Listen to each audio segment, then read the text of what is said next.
equipo del mal les ha traído hoy las estrategias cognoscitivas. Les daré paso a paso cómo seguir las estrategias cognoscitivas y ustedes para que puedan desarrollar una gran amplitud para sus queridos alumnos. Bueno, al equipo del mal le han hecho muchas preguntas a lo largo de la vida. ¿Cómo es, cómo le hemos hecho nosotros para resolver un problema con niños de secundaria? O cómo hacer que nuestros niños de secundaria adquieran estas habilidades cognoscitivas. Vamos a hacerlo así.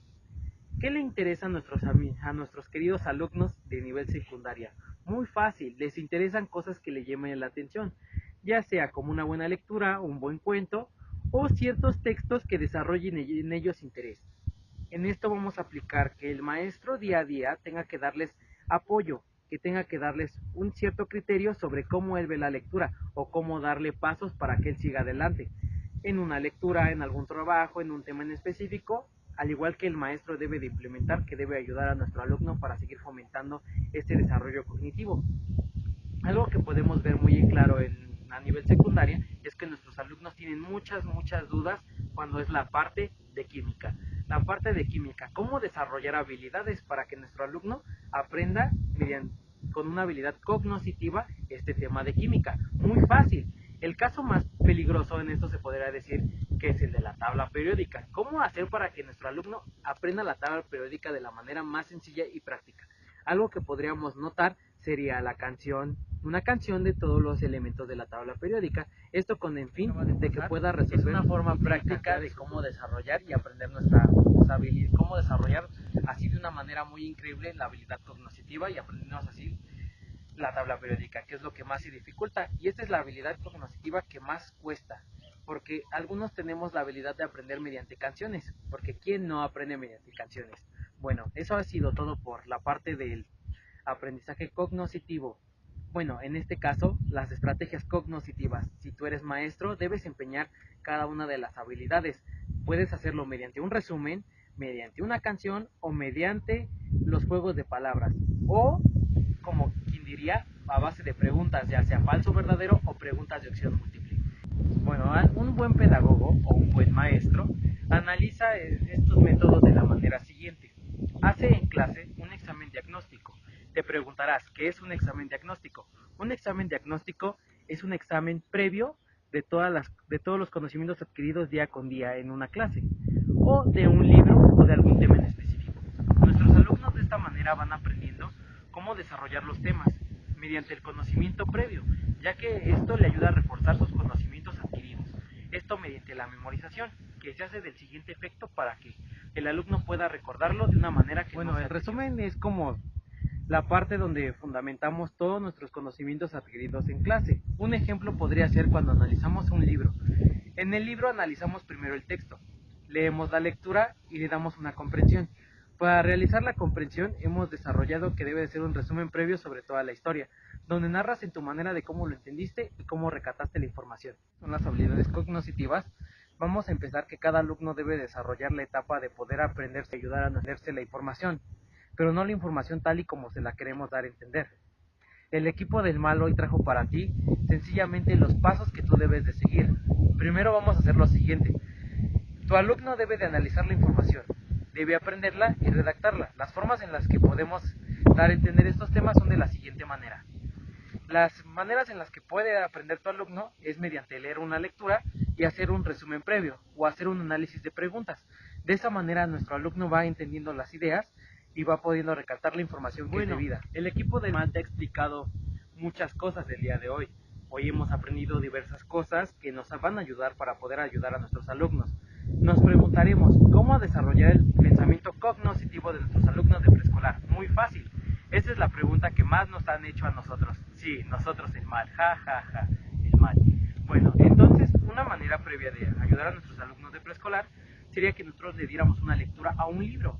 Esto sería un libro obviamente infantil para que ellos puedan prestarle atención y no se aburran.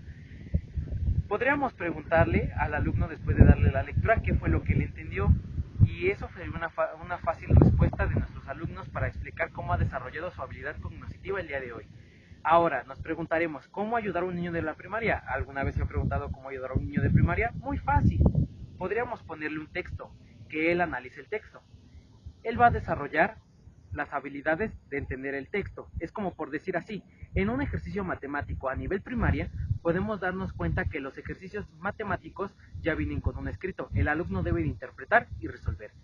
Esa es otra manera de nuestro aprendizaje cognitivo. Esto se da en cada una de las materias que llevamos a lo largo de la vida. Desarrollamos ciertos criterios sobre alguna materia y desarrollamos habilidades que cada uno hace diferente. Bueno, hablaremos de estrategias de apoyo o también llamadas de motivación. Se puede decir que es un componente vital para que el niño aprenda. Digamos que en esta haremos que el estudiante o el alumno empatice para la mayor comprensión del tema o de lo que necesitamos que él aprenda. Para esto necesitaremos un diagnóstico anterior para que saber qué tipo de estrategias o qué tipo de forma o motivación estaremos dando al estudiante.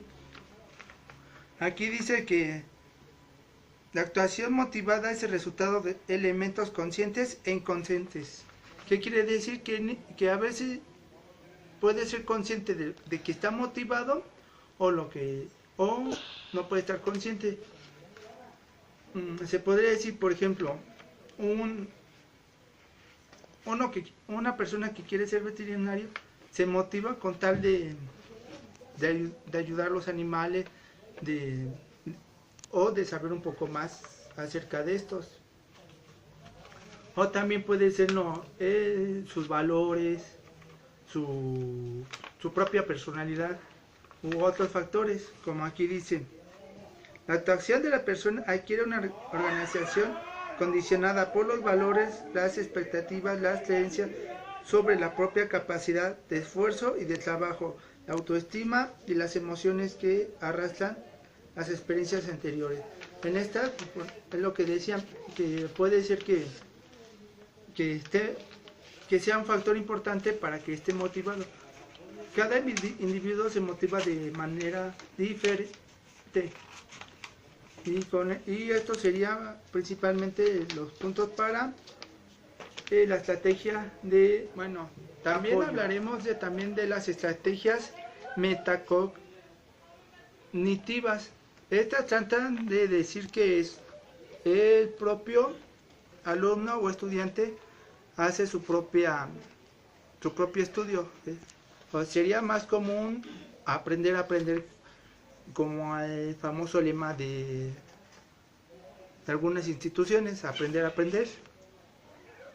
Este de metacognitiva varían de dos formas. No varían, son dos puntos importantes en esta, que es la dimensión cognitiva y la dimensión regulatoria. La dimensión cognitiva implica que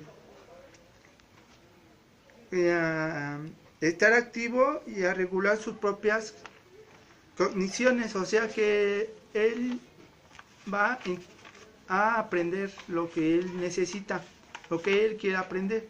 Y la de dimensión regulatoria son los tipos de estrategias que va a utilizar el propio individuo para aprender, ya sea leyendo, por memorización o por repetición, o incluso mediante el juego. En esta metacognitiva puedes utilizar diferentes tipos de estrategias, ya sea como las que dije anteriormente.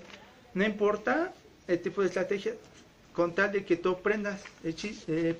El punto en este es aprender en sí. Por ejemplo, hay personas de que leen libros y no importa si lo leyeron una sola vez, su nivel de aprendizaje es diferente. Por eso esta estrategia se utiliza mucho en varias instituciones.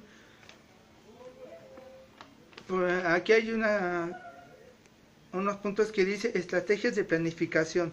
Son entendidas como procesos mediante los cuales el sujeto dirige y controla la conducta y cronológicamente se encuentra antes del acto instructivo. Esto quiere decir que el individuo utiliza la estrategia de planificar, hacer, por ejemplo, un trabajo que quiera hacer, por ejemplo, podría ser algo, bueno, su tesis. Primero va a buscar la forma de buscar la bibliografía. Lo principal de esto es buscar su bibliografía. Luego de esa bibliografía sacar la información y ir descartando los libros que no les sirvan o que tengan casi la misma información. Y luego ya de ahí la recopilación de toda la información de esos libros y así sucesivamente. Y hay cierto tipo de horarios.